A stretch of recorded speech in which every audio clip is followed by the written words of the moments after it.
Messieurs, dames, bonjour et bienvenue à ce nouveau rendez-vous citoyen.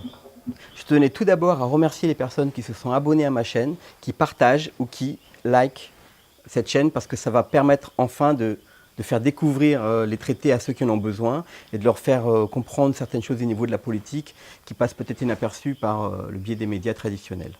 Aujourd'hui, nous allons voir quelle est la place du service public au sein du traité de fonctionnement de l'Union européenne. Ce qu'il faut savoir, c'est que le service public, en tant que tel, n'existe pas dans le cadre de l'Union européenne. On parle alors de société de services, de société d'intérêt général.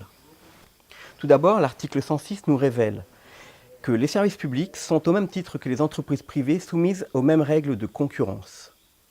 L'article 107 va nous expliquer que l'État n'a pas le droit de subventionner ou d'aider une société de service ou d'intérêt général de quelque manière que ce soit.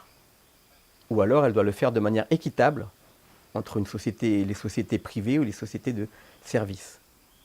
C'est-à-dire qu'il est interdit à l'État de subventionner ou d'aider le service public à la française.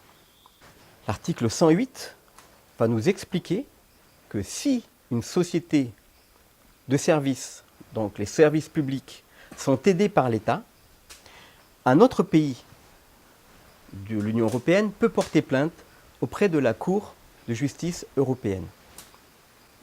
L'article 109, quant à lui, nous dit simplement que si un pays a saisi la Cour de justice européenne ou si la Commission de l'Union européenne a saisi directement la Cour de justice européenne, alors la Cour de justice européenne peut appliquer les règles de sanction pour cet État.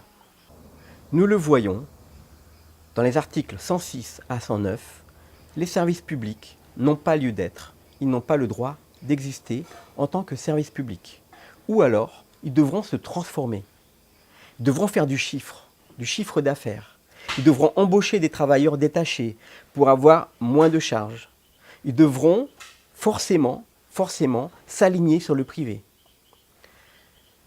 Les traités de fonctionnement de l'Union européenne, le TFUE, nous expliquent que le service public doit soit mourir et être acheté par le privé, soit se transformer et devenir, au même titre que le privé, des sociétés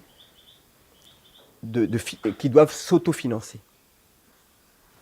Voilà, j'espère que les traités 106 à 109 du traité de fonctionnement de l'Union européenne vous ont permis de comprendre pourquoi les services publics à la française, nos services publics, sont dans l'état dans lequel ils sont aujourd'hui. Et vous devez savoir que ça ne va faire qu'empirer. Donc d'année en année, on va enlever les aides qu'on octroyait à tous les services, que ce soit des privés ou du service public, pour arriver à s'équilibrer s'harmoniser donc sur le service privé, on va dire, de l'Union européenne dans son ensemble. C'est ce qu'on appelle l'harmonisation.